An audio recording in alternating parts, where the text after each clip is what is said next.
ఈ మీడియా సమావేశం ముఖ్య ఉద్దేశం ఏంటంటే 76 ఏళ్ల స్వతంత్ర భారతంలో ఇంకా కుల వివక్ష ఉందని చెప్పి క్లారిటీగా మొన్న బడ్జెట్లో కూడా ప్రూవ్ చేశారు.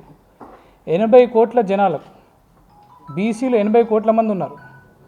48 lakhs crores బడ్జెట్లో 2300 నుంచి 3000 కోట్లు పెట్టడం అనేది సిగ్గుచేటు. 80 కోట్ల జనాలకు 3000 కోట్లు బడ్జెట్ ఇవ్వడము అంటే కుల వివక్షణ ఎంత ఘోరంగా ఉందో మన దేశంలో మన సెంట్రల్ గవర్నమెంట్ ఏంది, మన కేంద్ర ప్రభుత్వం ఏంది అందరికీ అర్థమయ్యేటట్టు చూపించేసింది. 48 lakhs crores budget, 48 lakhs crores only capitalist, only corporates దాన్ని సమకూర్చలేదు. 80 కోట్ల మంది బీసీలు ఆ సంపద సమకూర్చనీకి అహర్నిశలు పనిచేసి డైరెక్ట్లీ ఇండైరెక్ట్లీ ట్యాక్సులు కడితేనే అంత పెద్ద సంపద చేరుకున్నది కేంద్ర ప్రభుత్వం దగ్గర బడ్జెట్.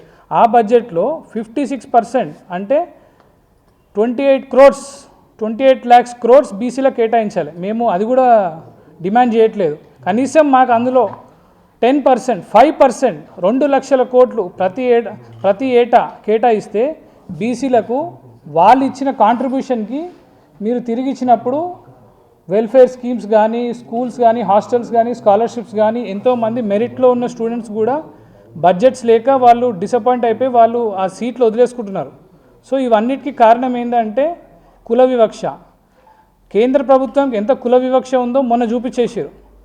సో బీసీలు అందరూ వాళ్ళ ఇంట్లలో వాళ్ళ పేరెంట్స్ అన్నకు ఆస్తి ఎక్కువ ఇచ్చారు, తమ్మునికి ఇయ్యలే అని ఎట్లయితే కొట్లాడతారో ఇక్కడ 48 లక్షల కోట్లకు కూడా ప్రతి బీసీ వాళ్ళ బడ్జెట్ గురించి వాళ్ళు కొట్లాడాలి.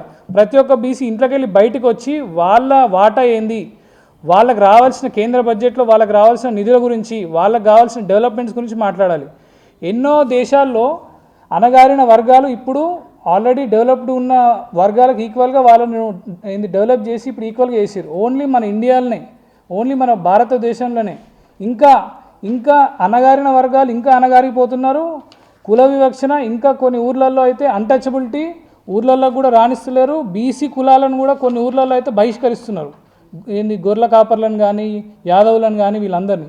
సో మనం అందరము ఎప్పుడైతే ఏకతాటికి వచ్చి మన ఆర్ కృష్ణన్న గారు ఇంత పెద్ద మనిషి మనకు 50 ఏళ్ళ నుంచి బీసీల గురించి కొట్లాడి ఎన్నో హాస్టల్ మన 2 రాష్ట్రాల్లో తెచ్చి 12,000 ఉద్యమాలు చేసిన పెద్ద మనిషి మనకు ఇంత అవైలబిలిటీ ఉండి మనకు అందరినీ సంఘటితం చేసే ప్రయత్నం ఉన్నప్పుడు ప్రతి ఒక్కరు వాళ్ళ ఇళ్ళకి వెళ్ళి బయటకు వచ్చి ఎప్పుడైతే వాళ్ళ హక్కుల గురించి వాళ్ళు కొట్లాడతారో అప్పుడే మన హక్కులను మనం సాధించుకోగలుగుతాం. లేకపోతే రేపు ఇప్పుడు మీరు జనరల్గా కూడా ఎక్కడైనా ఇట్లా డిస్కషన్ పెడితే ఇంకా క్యాస్ట్ గురించి మాట్లాడుతురేంది, ఇంకా అది మాట్లాడుతురేంది అంటారు. ఈడబ్ల్యూఎస్ రిజర్వేషన్, ఈడబ్ల్యూఎస్ ఇండియా మొత్తంలో అగ్రవర్ణాలు 10.5% ఉంటారు.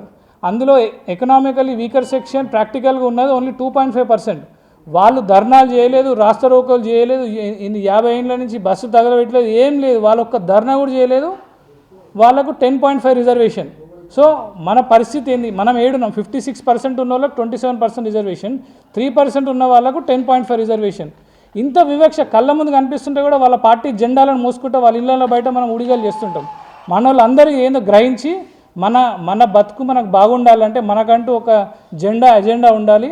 ఆర్ కృష్ణ గారి నేతృత్వంలో అందరూ ఎవరింట్లో నుంచి వాళ్ళు బయటకు వచ్చేదని యుద్ధం లాంటివి చేస్తేనే బీసీలకు రాజ్యాధికారం వస్తుంది, బడ్జెట్లు వస్తాయి, వెల్ఫేర్ స్కీమ్స్ వస్తాయి, మనకంటూ యూనివర్సిటీలు ఓపెన్ అవుతాయి, ఫ్రీ ఎడ్యుకేషన్, విద్య, వైద్య రంగం అన్నింటిలో బీసీలు బాగుపడి కనీసం అట్లా ఒక 10 ఏళ్ళు అయితేనైనా ఇప్పుడు ఉన్న వాళ్ళతోటి మనం కనీసం దగ్గరకన్నా రాగలుగుతాం.